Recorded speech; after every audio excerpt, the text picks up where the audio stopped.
प्यारे विद्यार्थियों, नमस्कार। बृहन मुंबई महानगर पालिका शिक्षण विभाग वर्चुअल ट्रेनिंग सेंटर में आप सभी का हार्दिक स्वागत है। आपका वर्चुअल मार्गदर्शक जयप्रकाश आर मिश्रा। चलिए हम सीखने के लिए तैयार हो जाते हैं।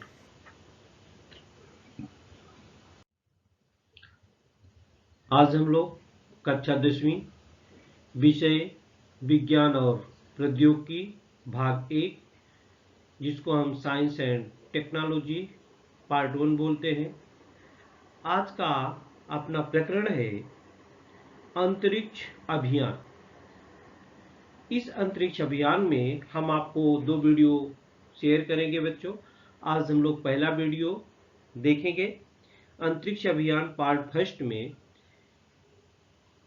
इस पाठ में, जिसको हम स्पेस मिशन भी बोलते हैं बच्चों, हमारी टेक्नोलॉजी, हमारा तकनीक बहुत आगे तक चला गया है।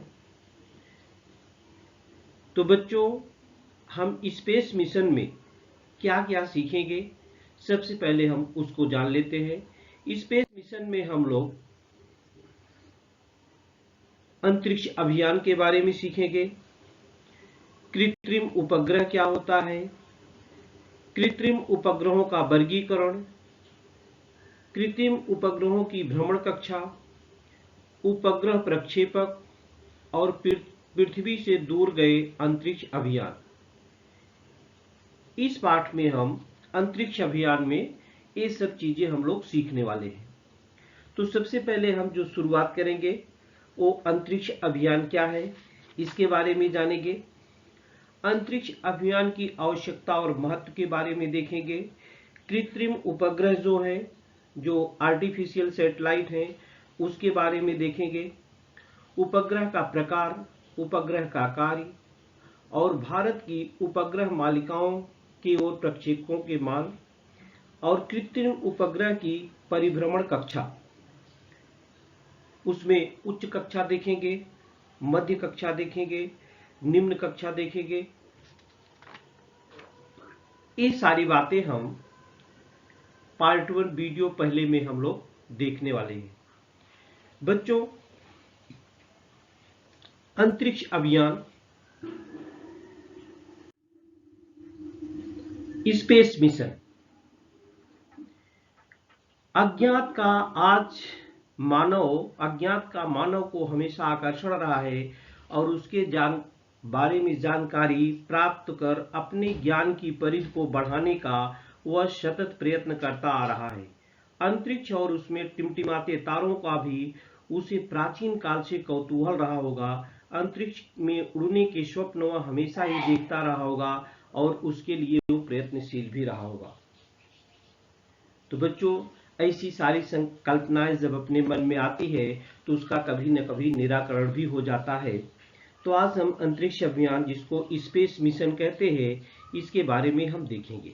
ये देखिए, तंत्र ज्ञान और विशेषतः अंतरिक्ष तंत्र ज्ञान में हुई प्रगति के कारण 20वीं सदी के उत्तरार्ध में अंतरिक्ष यानों की निर्मित की गई और अंतरिक्ष यात्रा करना संभव हुआ। तब से हजारों कृत्रिम उपग्रह पृथ्वी के चारों ओर परिक्रमा करने के लिए विशिष्ट कक्षाओं में अंतरिक्ष में प्रस्थापित किए गए हैं। इसके अतिरिक्त सौर मंडल के विविध घटकों का नजदीक से अभ्यास करने के लिए कुछ विशिष्ट यंत्र सौर मंडल के विविध घटकों तक भेजकर अंतरिक्ष संशोधन अभियान जारी किए गए।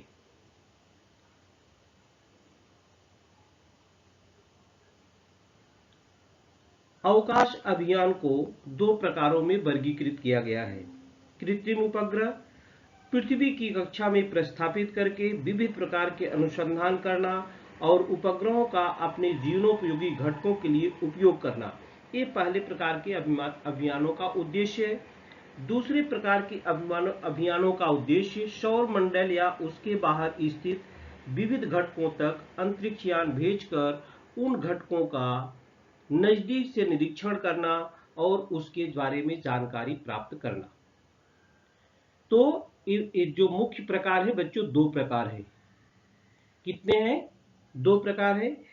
एक कृत्रिम उपग्रह पृथ्वी की कक्षा में प्रस्थापित करके विविध प्रकार के अनुसंधान करना तथा उपग्रहों का अपने जीवनोपयोगी घटकों के लिए उपयोग करना। ये पहले प्रकार के अभियान का मुख्य उद्देश्य। दूसरे प्रकार के जो अभियान हैं, सौर मंडल या उससे बाहर स्थित विविध घटकों तक अंतरिक्ष यान भेजकर उन घटकों का नजदीक से निरीक्षण करना और उसके बारे में जानकारी प्राप्त करना है। बच्चों, जब हम अंतरिक्ष यान से अंतरिक्ष में जाने वाला सर्वप्रथम मानव कौन था, हमारे दिमाग में बात आती है।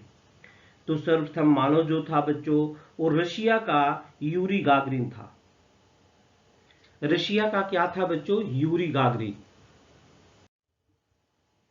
ये देखिए, अंतरिक्ष यान से अंतरिक्ष में जाने वाला सर्वप्रथम मानव यह रशिया का यूरी गागरिन था। ये देखिए, कहाँ का रहने वाला था? रशिया का रहने वाला था। उसका नाम था यूरी गागरिन। उसने सन 1961 में पृथ्वी की परिक्रमा की। चंद्रमा पर सबसे पहले कदम रखने वाले व्यक्ति 1969 में नील आर्मस्ट्रांग, जो अमेरिका के थे। ये है यूरी गागरिन। दूसरा जो है नील आर्मस्ट्रांग है। ये देखिए, इन्होंने 1969 में, ये अमेरिका के रहने वाले थे, चंद्रमा पर सबसे पहले कदम रखने वाले व्यक्ति। ये चंद्रमा है, ये चंद्रमा की स्थिति है। उन्होंने सबसे पहले कदम चंद्रमा पर रखा। उनका नाम था नील आर्मस्ट्रांग। भारत के राकेश शर्मा, जिन्होंने 1984 में रशिया के अंतरिक्ष यान से पृथ्वी की परिक्रमा की। सुनीता विलियम्स और कल्पना चावला ने भी अमेरिका के नासा से इस संस्था के अंतरिक्ष यान से अंतरिक्ष भ्रमण किया था। तो सबसे पहले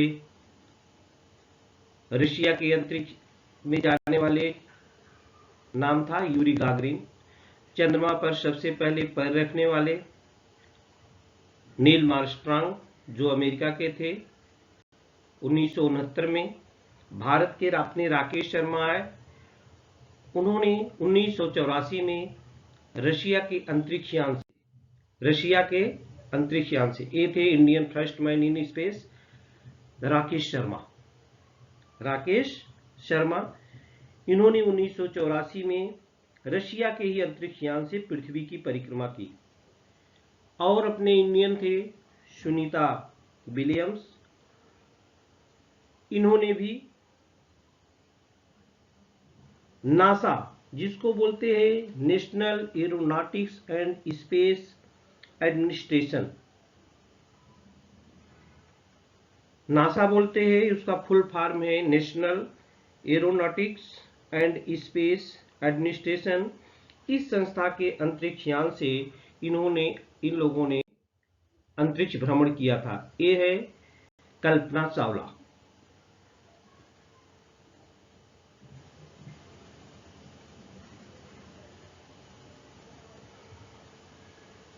ये है कल्पना चावला। तो अपने इंडियन थे राकेश शर्मा, सुनीता विलियम्स और कल्पना चावला।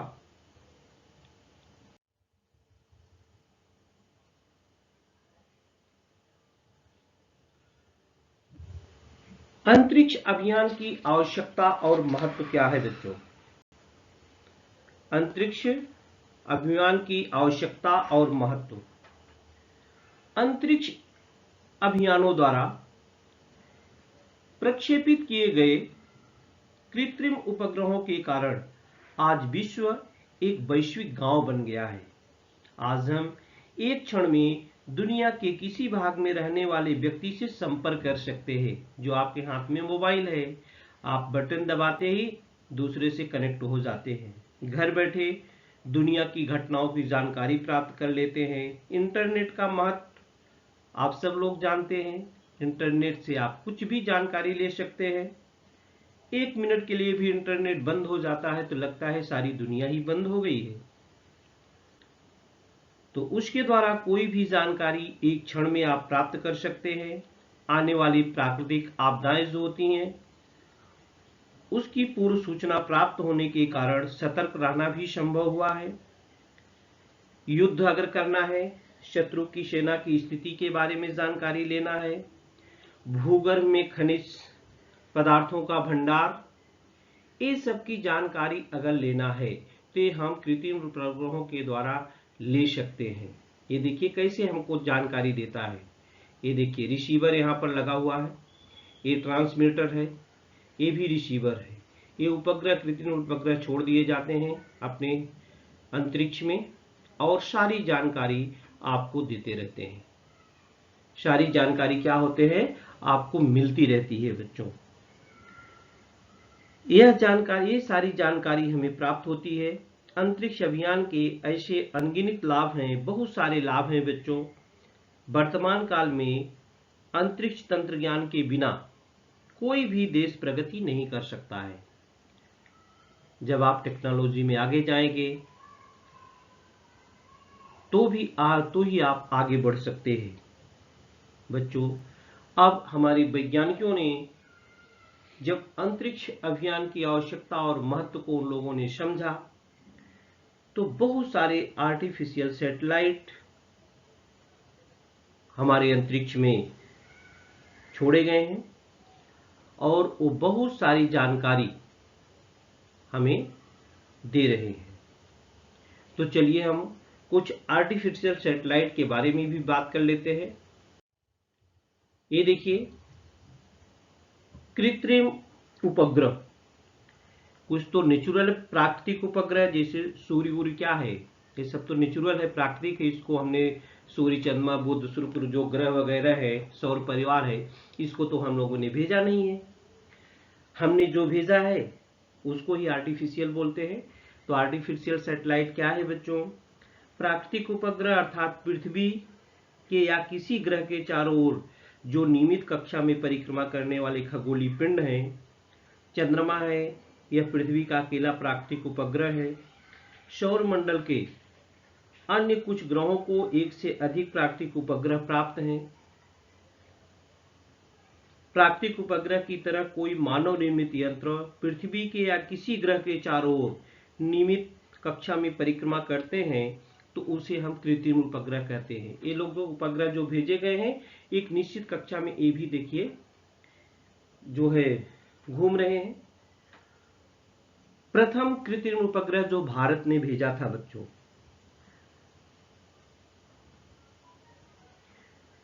सबसे पहले स्पुतनिक ये रशिया ने सन 1957 में भेजा था अंतरिक्ष में, जिसको स्पुतनिक नाम दिया गया था। आज ऐसे हजारों उपग्रह पृथ्वी के चारों ओर परिभ्रमण कर रहे हैं, माना अपना अवकाश भी खाली नहीं है बच्चों। ये उपग्रह सौर ऊर्जा का उपयोग करते हैं, अतः उनके दोनों तरफ पंखों जैसे सौर पैनल लगे रहते हैं।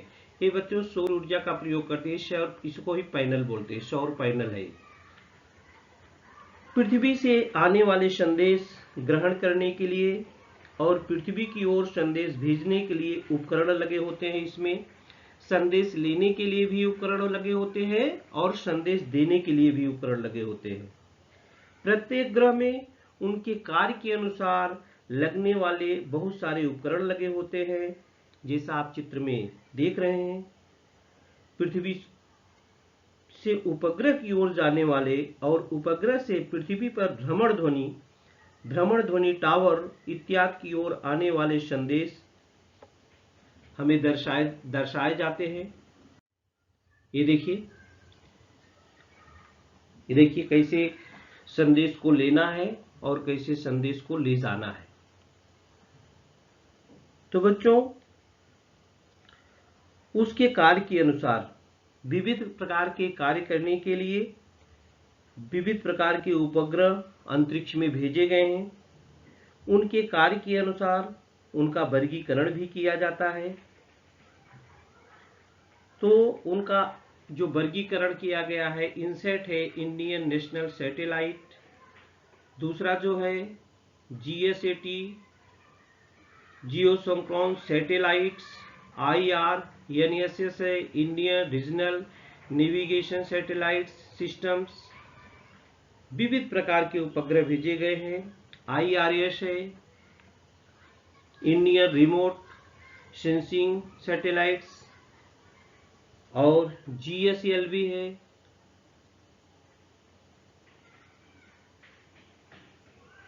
और PSLV है। अभी हम इनका चित्र भी आपको आगे दिखाएंगे, GSLV और PSLV का।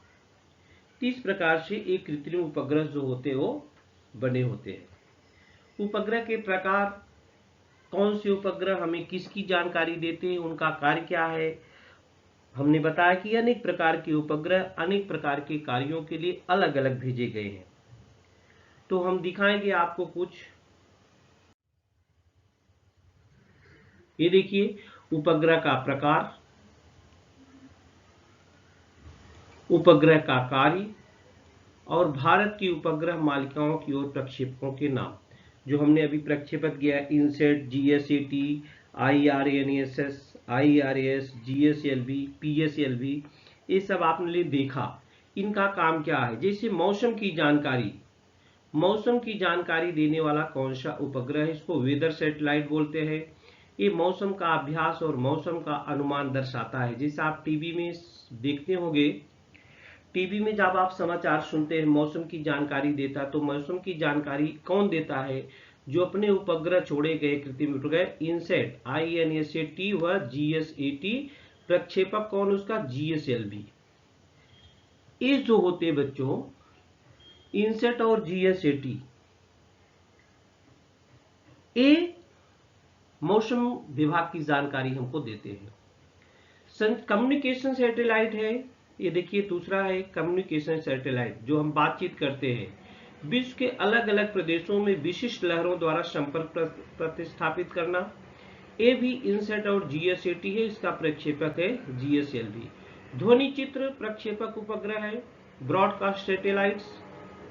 ब्रॉडकास्टर दूर चित्रवाणी कार्यक्रम प्रक्षेपित करना, जो आप टीवी पर देखते हैं किसके द्वारा से आता है, वो भी इनसेट और GSAT के द्वारा ही आता है।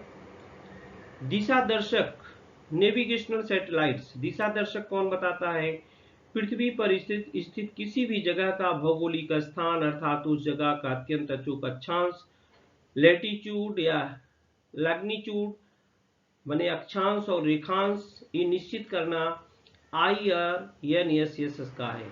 IRNSS, इसका भी प्रक्षेपक कौन सा है, PSLV है। सैनिकी उपग्रह मिलिट्री सैटेलाइट्स क्या है, संरक्षण के दृष्टिकोण से भूप्रदेश की जानकारी संकलित करना।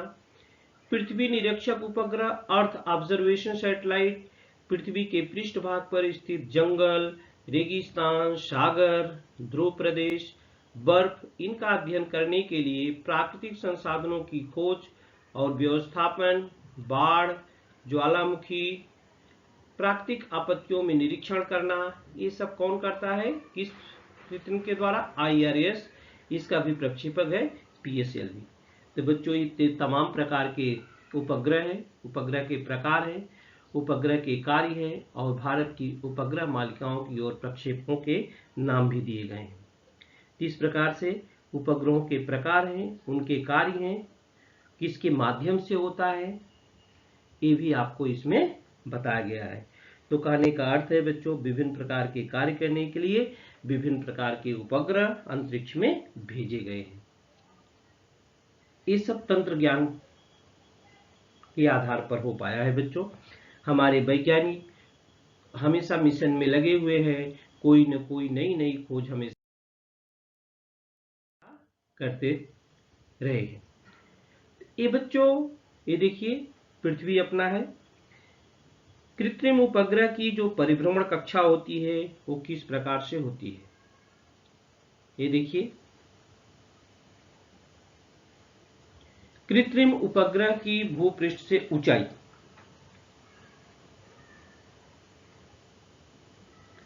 बच्चों जो सभी उपग्रह होते हैं एक जैसी कक्षाओं में पृथ्वी के चारों ओर परिक्रमण नहीं करते हैं, सबकी ऊंचाई भी अलग अलग होती है, क्योंकि सबकी कक्षा भी अलग अलग होती है। सभी कृत्रिम उपग्रह के जो भ्रमण कक्षा की भूपृष्ठ से ऊंचाई कितनी होगी, भ्रमण कक्षा कैसी होगी, वृत्ताकार होगी, दीर्घ वृत्ताकार होगी, भूमध्य रेखा के समानांतर होगी।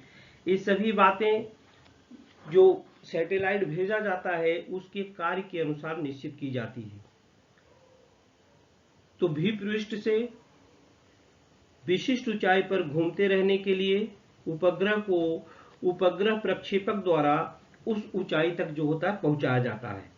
तत्पश्चात उस उपग्रह की निर्धारित कक्षा में प्रस्थापित करने के लिए कक्षा की स्पर्श रेखा की दिशा में विशिष्ट वेग उसको दिया जाता है और यह वेग प्राप्त होते ही उपग्रह पृथ्वी के चारों ओर परिक्रमा करने लगता है और अपना कार्य वो शुरू कर देता है। ये देखिए, आप चित्र में देख सकते हैं।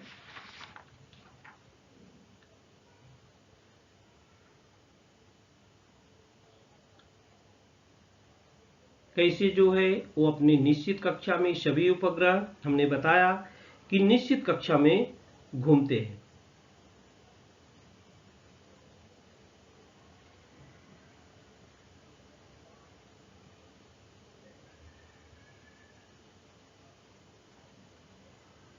सबकी ऊंचाई, सबका स्थान अलग अलग है।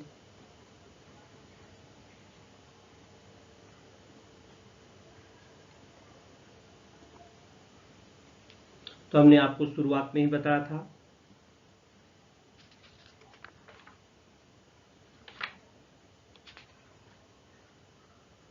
जो कृत्रिम उपग्रह है उनकी ऊंचाई, भूपृष्ठ से ऊंचाई सबकी अलग अलग है। जिस ऊंचाई पर भेजना होता है उस वेग से उनको भेजा जाता है और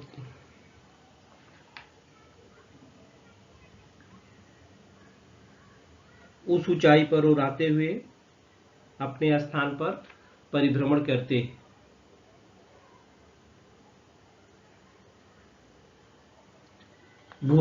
भ्रमण कक्षा वृत्ताकार या दीर्घ वृत्ताकार होती है।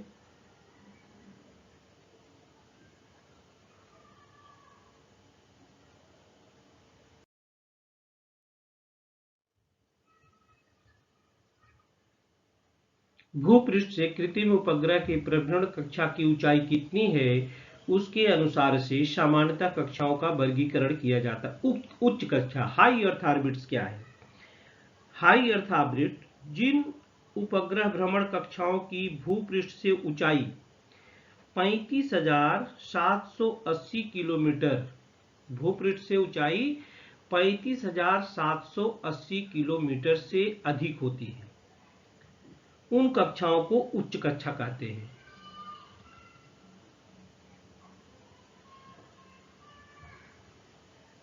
अब अगर भूपृष्ठ से ऊंचाई 35,780 किलोमीटर है बच्चों, इतने ऊंचाई पर होने वाला उपग्रह पृथ्वी के चारों ओर परिक्रमा पूर्ण करने के लिए, अगर पृथ्वी की एक परिक्रमा उसको पूरा करना है और पृथ्वी से वो कितनी ऊंचाई पर है, 35,780 किलोमीटर की ऊंचाई पर है, तो उसको समय जो लगता है वो 24 घंटे का लगता है। और आप सभी जानते हैं कि पृथ्वी जब अपने अक्ष पर घूमती है तो भी उसको 24 घंटे का समय लगता है। अगर इस उपग्रह की कक्षा भूमध्य रेखा के समानांतर होगी तो पृथ्वी को स्वयं के अक्ष पर परिवलन करने के लिए लगने वाला जो समय है वो उपग्रह को पृथ्वी के चारों ओर परिभ्रमण करने के लिए लगने वाले समय के कारण पृथ्वी के सापेक्ष यह उपग्रह अंतरिक्ष में क्या रहता है, स्थिर है, ऐसा प्रतीत होता है। इससे जो होते हैं उच्च कक्षा में जो स्थापित किए गए हैं, ऐसे भू उपग्रह भू स्थिर होने के कारण पृथ्वी के एक ही भाग का सतत निरीक्षण कर सकते हैं।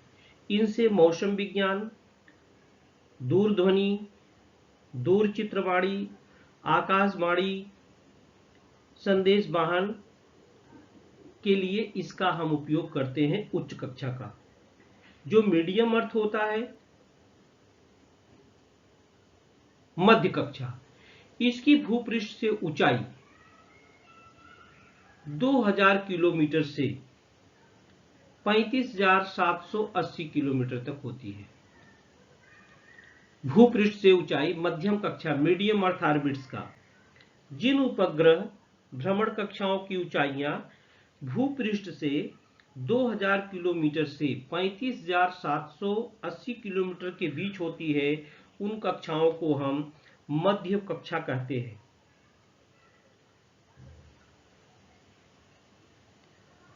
तो भू स्थिर उपग्रह भूमध्य रेखा के बिल्कुल ऊपर परिभ्रमण करते हैं, अतः उत्तर और दक्षिण ध्रुवीय प्रदेशों का अभ्यास करने के लिए वे उपयोगी नहीं होते। इसलिए ध्रुवीय प्रदेशों पर जाने वाली दीर्घवृत्ताकार मध्य कक्षा का उपयोग लाई जाती है। इन कक्षाओं को ध्रुवीय कक्षा कहते हैं। इन कक्षा में उपग्रह लगभग 2 से 24 घंटे में एक परिक्रमा पूर्ण करता है। इसके बाद तीसरा जो है वो है निम्न कक्षा। निम्न कक्षा लो अर्थ ऑर्बिट, इसकी भूपृष्ठ से ऊंचाई 180 किलोमीटर से 2000 किलोमीटर होती है। जिन उपग्रह भ्रमण कक्षाओं की ऊंचाई भूपृष्ठ से 180 किलोमीटर से 2000 किलोमीटर के बीच होती है, उन कक्षाओं को हम निम्न कक्षा लो अर्थ ऑर्बिट कहते हैं। वैज्ञानिक प्रयोगों के लिए या मौसम के अध्ययन के लिए निम्न कक्षाओं का उपयोग भ्रमण करते हैं। उनकी कक्षाओं की ऊंचाई के अनुसार इनका 90 मिनट में परिभ्रमण पूर्ण हो जाता है।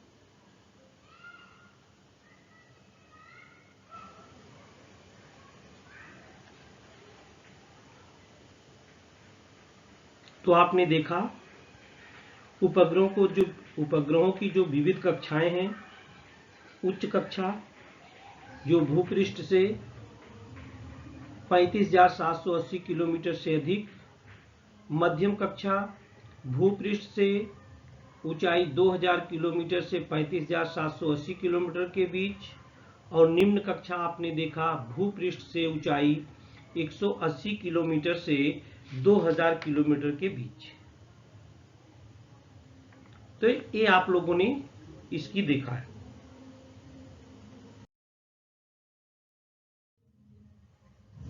ये देखिए उच्च कक्षा हाई अर्थ ऑर्बिट भूपृष्ठ से ऊंचाई 35,780 किलोमीटर से अधिक,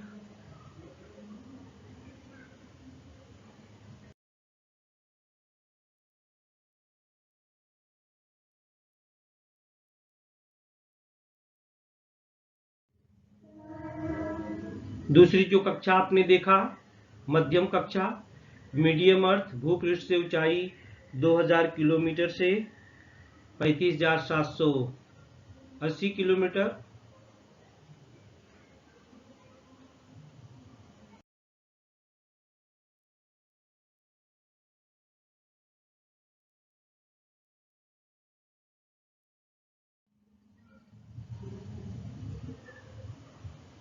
निम्न कक्षा आपने देखा लो अर्थ ऑर्बिट भूपृष्ठ से ऊंचाई 180 किलोमीटर से 2000 किलोमीटर।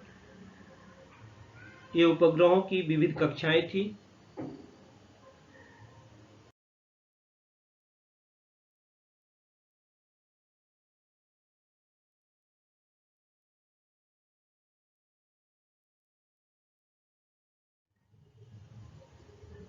ये देखिए तमाम प्रकार के उपग्रह हैं जो PSLV द्वारा प्रक्षेपित किए गए हैं। सबकी ऊंचाई ये देखिए, इसकी ऊंचाई सबकी ऊंचाई जो होती है अलग अलग है, और सभी उपग्रह अपने एक निश्चित कक्षा में जो है घूमते रहते हैं और हमको विविध प्रकार की जानकारी देते रहते हैं। हमको विविध प्रकार की क्या करते हैं, जानकारी देते रहते हैं। उपग्रह प्रक्षेपक सैटेलाइट लॉन्च व्हीकल्स।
ये देखिए, इसरो ने बनाए हुए PSLV प्रक्षेपक की बाह्य रूपरेखा है बच्चों। ये देखिए, जब ये उपग्रह ऊपर जाता है,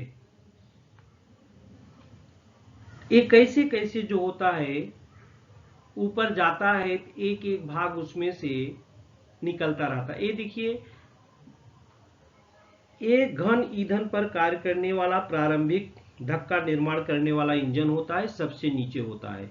दूसरा जो भाग होता है घर ईंधन पर कार्य करने वाला, ये पहला खंड होता है। और तीसरा होता है द्रव ईंधन पर कार्य करने वाला खंड, ये तीसरा खंड है। चौथा जो खंड है घन ईंधन पर कार्य करने वाला, तीसरा खंड। द्रव ईंधन पर कार्य करने वाला, चौथा खंड। इसके बाद वहां वो उपग्रह रखने की जगह, ये उपग्रह है जो भेजा जाता है, और इसके एक एक पार्ट क्या होते हैं बच्चों, वो टूट के नीचे गिरते रहते हैं। एक एक पार्ट क्या होता है, टूट के सबका नीचे गिरता रहता है। तो इसकी जानकारी हम आपको अगले वीडियो में देंगे बच्चों, कि कैसे जो होता है ये काम करता है, और कैसे एक एक भाग इसका अलग हो जाता है, और कैसे अपनी जगह में आसानी से पहुंच जाता है और वहां से अपना कार्य करना चालू कर देता है, हमें विविध प्रकार के संदेश देना चालू कर देता है। तो बच्चों, इस वीडियो में स्पेस मिशन के बारे में हम लोग सीख रहे थे। बहुत ही इंटरेस्टिंग है बच्चों। आगे आप साइंटिस्ट बनेंगे, अच्छी पढ़ाई करेंगे, तो आप इन विभागों में जा सकते हैं और देश के लिए अच्छे अच्छे कार्य कर सकते हैं। तो बच्चों, आज के लिए इतना ही।